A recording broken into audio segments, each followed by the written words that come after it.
Paul Collier is currently the Professor of Economics and Public Policy in the Blavatnik School of Government and is the Director of International Growth Center.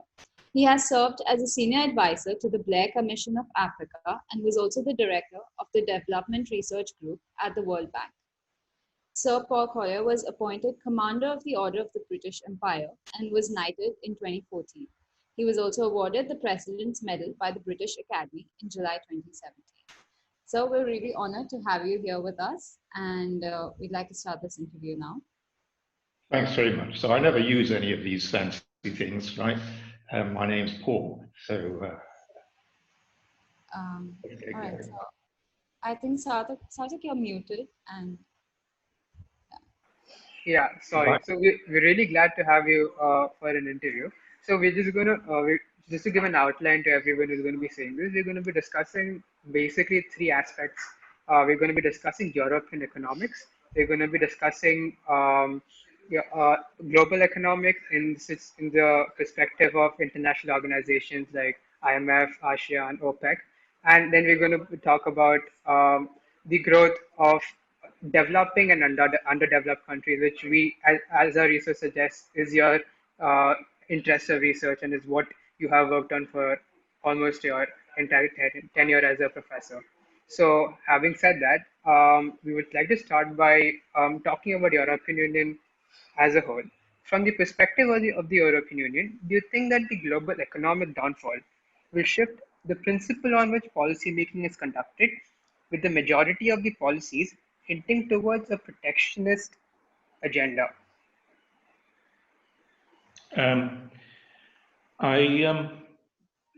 The policy in Europe is at the moment pretty fluid. I think in response to COVID crisis, what we're seeing worldwide is a retreat from these global value chains, and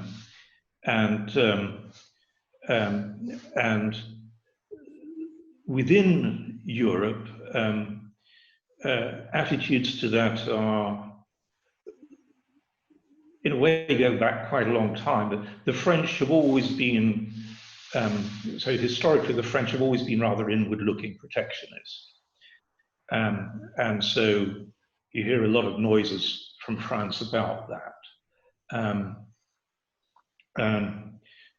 Germany has, at least over the last half century, been much more interested in establishing value chains within the region of Eastern and Southeastern Europe and onto Turkey, and has a lot of trade with China.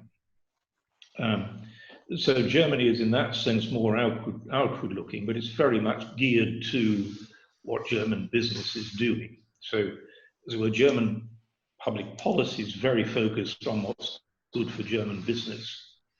And those two between them are the main sort of drivers of European Union policy.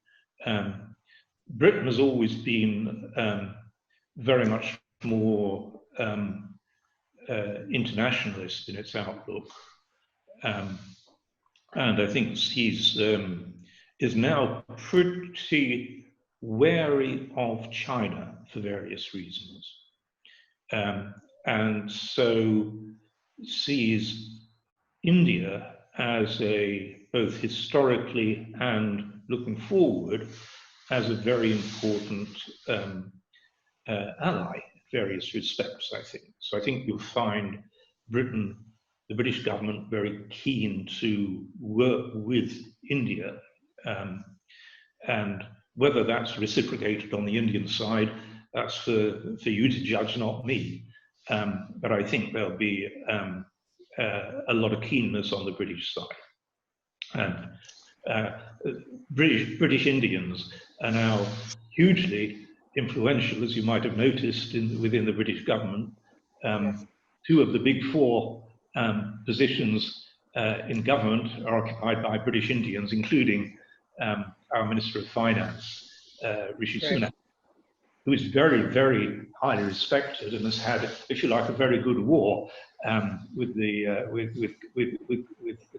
COVID crisis so far, is seen as being a very safe and clever pair of hands. He's a very impressive guy. So that's from my perspective. Right. So you spoke very interestingly about how France and Germany basically form the value chain of the European Union, right? Do you think that France and Germany have handled the crisis well in their countries, and then we'll make it broader to the region? Yeah. Yeah, I think in somewhat different ways, they both handled the crisis quite well. Germany's big advantage is that it's federal, and so decision taking is widely distributed. Britain is the most centralized government in the whole of the OECD.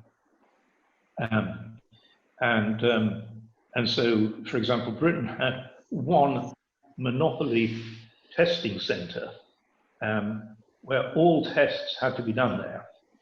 And that was a disaster. Whereas Germany doesn't have a national testing center, and so it could just distribute the tests all around the country, universities, whatever. Anybody who could do them. And so Germany very rapidly got up to a very high number of tests a week, about 500,000. And that enabled them to detect where the virus was and then respond to it early. And that seems to the extent that we know what to do in this crisis, and we still don't really, but early reaction seems to be very important. Catch it early. Britain got into a terrible error of thinking that we misinterpreted it as Spanish flu, and thought, well, everybody will catch it, and we'll just have to develop something called herd immunity. And then the government discovered that people weren't very keen to be treated like a herd of cattle, all of whom will get infected. And so rather late in the day, the British government switched its policy. So the German early action was very helpful in decentralized testing. In France, they didn't get off to a good start. Like Britain, it's fairly centralized, though not as disastrously centralized as Britain. But what Macron did do was then really, really drastic lockdown. And that, I think, signaled to people, we better take this seriously. And so now there's been a completely dramatic fall.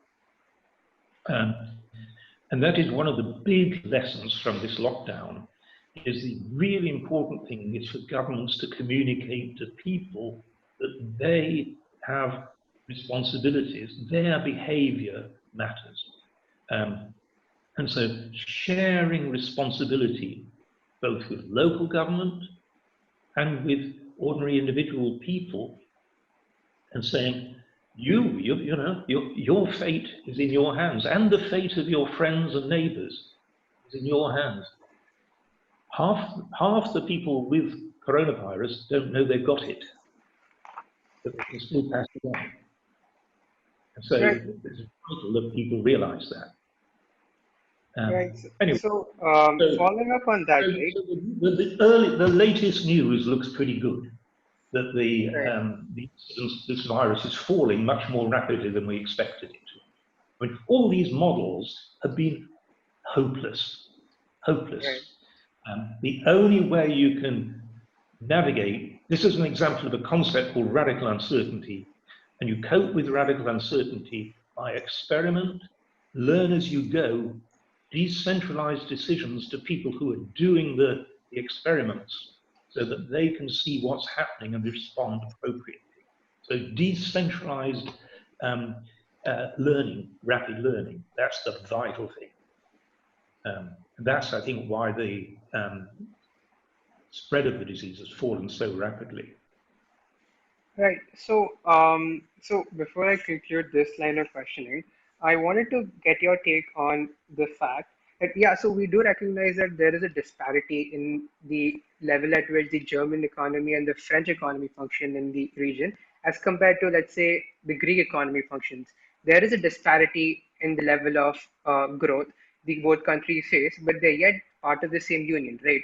Do you think it's the collective responsibility of the leading countries like Germany, France, to start providing help to, let's say, neighboring countries and look towards the European Union collective growth out of the coronavirus situation? Or do you think it's more important for them to strengthen their own economy first and then cater to the rest?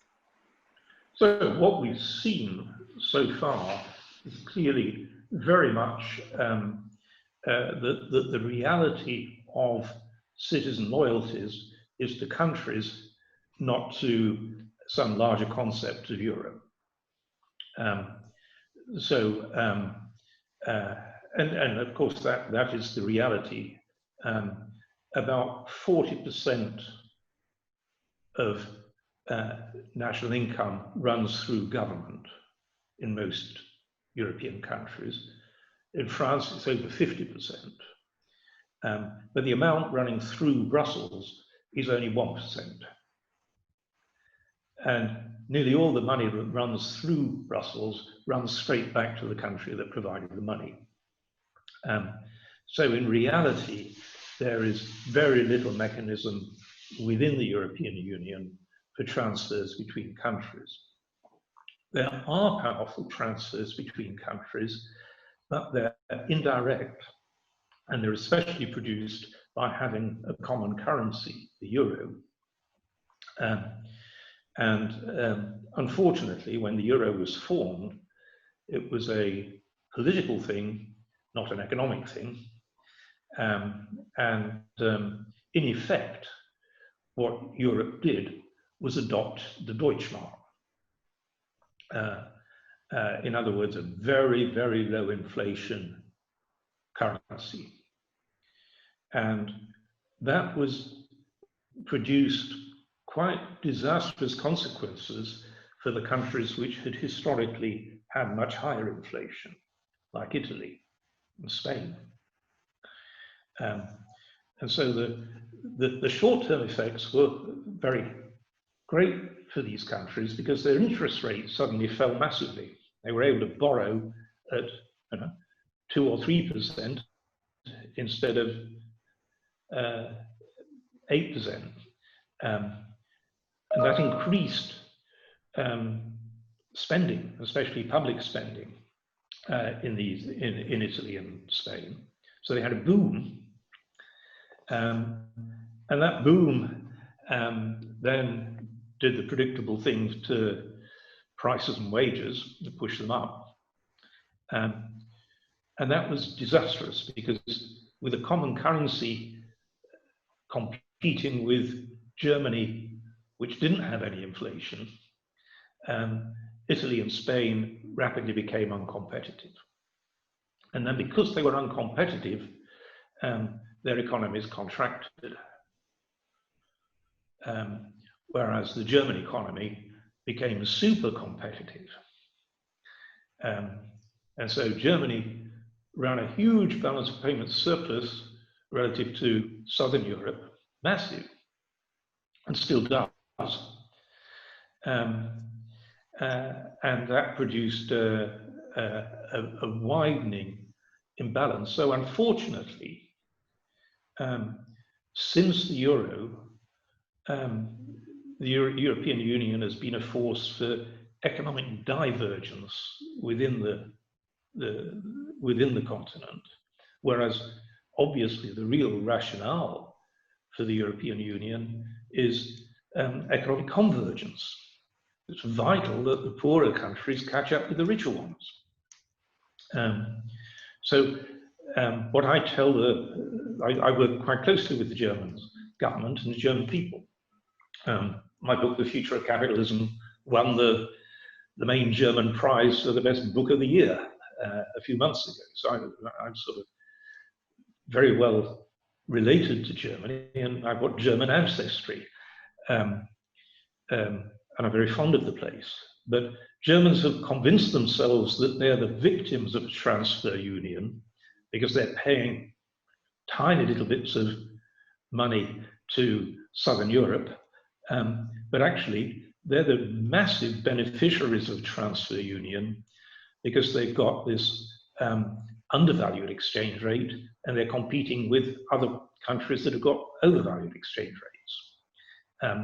So it is a transfer union, and Germany is inadvertently the big beneficiary, but nobody realizes it. You've got a common currency area in India, but I think you've got much stronger sense of pan-Indian identity than there is in Europe of pan-European identity. You've got much more chance of India being run in such a way that you get the poorer states catching up with the richer states. Right? When I go to give lectures at American universities, there is always an Indian society, and there is never, ever a European society. There'll be a French society, a German society, and what have you. There's never a European society, right? Right. Okay, so the European Central Bank responded to the COVID-19 pandemic with a set of monetary policies and banking supervision measures, such as low interest rates to make borrowing affordable, as well as supporting the pandemic emergency purchase program. So, according to you, do you think the ECB has reacted well to the crisis, or are there other measures they could have considered? Well, there are severe limits to what a central bank can do about this crisis. That in the end, it's fiscal policy that matters. Right? I mean, the German government has spent something close to 10% of GDP on helping German firms and German workers.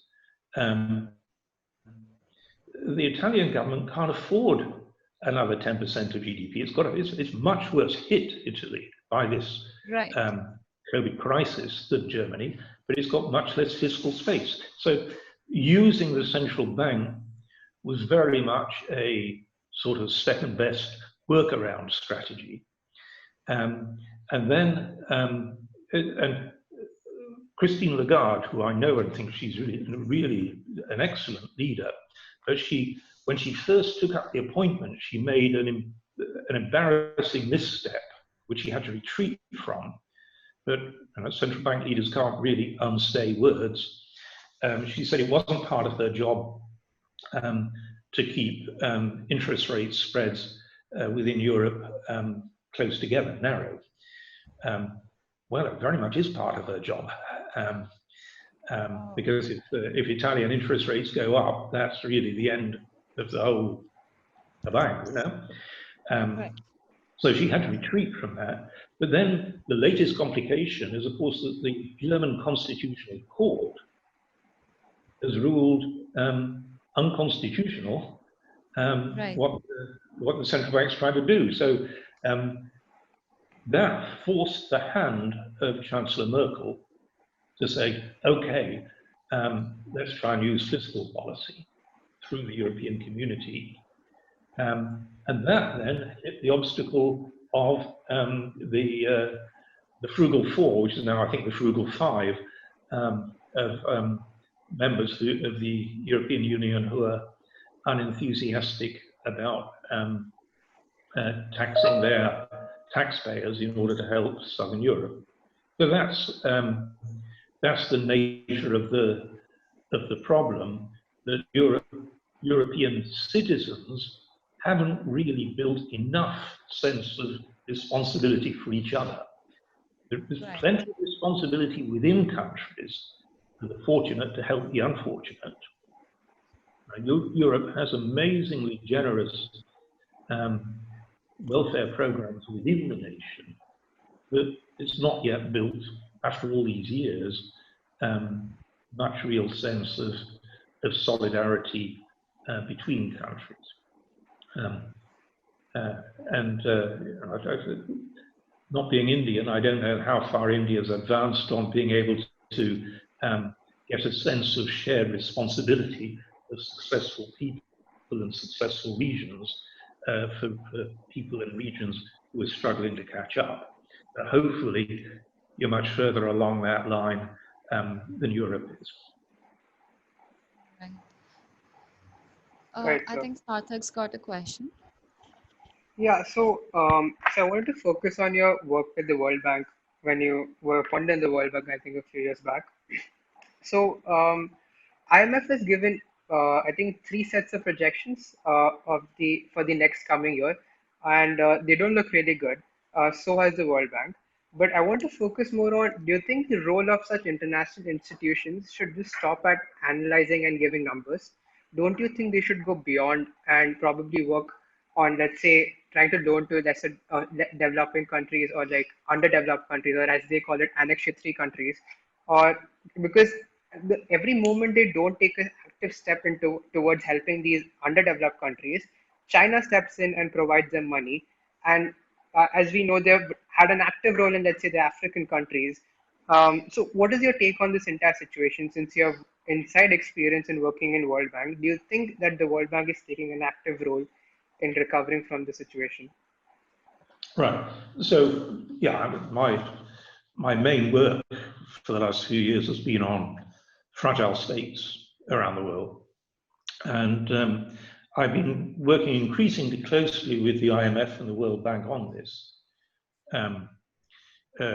My colleague, Tim Besley, who's the most distinguished economist in Britain, and we paired up and did a report a couple of years ago on fragility, called Escaping Fragility. And we've been working very closely with both the fund and the bank to change their policies. And I must say that they're both doing pretty well. The fund, rather surprisingly, the fund has moved further and faster than the bank. But the bank's not bad. They're both quite well led at the moment, but the fund is really excellently led and has a very good team. So they have got I think now the right ideas, which is that two central propositions. One is that fragile states need a lot of help, but they mustn't be told what to do. The transforming a situation is very hard, but it has to come from within. It has to come domestically. And that won't, in many situations, that just won't happen because the leaders are not good enough, or the situation's just too constrained. But what will happen in fragile states is the same process that happened in East Asia. In East Asia, 4 little countries got ahead: Hong Kong, South Korea, Taiwan, and Singapore. And those 4 got ahead, and then other countries learned from them. And that will happen. So we don't need for the international community to help and turn around everywhere. We just need to support some successes. So, for example, the last 20 years, we've seen amazing progress in Ethiopia and Rwanda. 25 years ago, Rwanda was the ultimate fragile state. You just had mass genocide. Right? Ethiopia, for 300 years, it never had a change of leader except through violence. It's just had 2 changes of leader peacefully. Right? And so those 2 are examples of really moving out of fragility. Uganda's not bad, actually. You know, so there are quite a few successes, and they're starting to show the way to do it. I'm going to have to close in a few minutes, but one of the things that really is central is jobs. It's not just a matter of handing money to governments, it's jobs. What stabilizes a country is jobs. Because the people destabilizing and doing the fighting are not people like me, they're people like you, young men. And so young men like you need to have opportunities other than get a gun and go into the bush and support some wretched politician who wants power, right? And so jobs are central. And we know how jobs are created. Jobs are created by firms. And of course, firms don't want to go to fragile states. There's no money to be made in fragile states except by a bit of looting. And so firms are very reluctant to move in. In 1980, one foreign firm went into Bangladesh to try and make garments. It never did particularly well, but after its first year of operation, half its workers quit because they said, this firm doesn't know how to operate in Bangladesh, but we do. We have now learned how to make garments, we can do a much better job. So now Bangladesh is exporting $30 billion a year of garments, nearly all locally owned. It's created 4 million jobs for young women, which has drastically changed and improved gender balance, gender power within Bangladesh. And that was the effect of one firm blundering in. So part of the role of the World Bank and the IMF and other agencies is to encourage firms to just grow and set up in fragile states, both local firms and foreign firms. That's the process we actually need to ignite. Jobs are in the end what's going to turn around fragile states. There's obviously more to it than that. There's a security dimension as well, but the economics bit starts with jobs. Right. I've just got one final small question. So you're a professor and you're also quite aware about the market and job situation right now. So for students that will be graduating like me and Sarthak, what is your advice to us into, stepping into a job market that's quite bleak right now? Yes, it is. You've got a tough job, right? You're unlucky, right? Well, as with all situations, don't spend your time feeling angry and aggrieved and blaming somebody, right? That's not the way to go, right? Don't let a psychology of anger and blame eat you up, right? You're in a difficult situation, right? So are lots of other young people.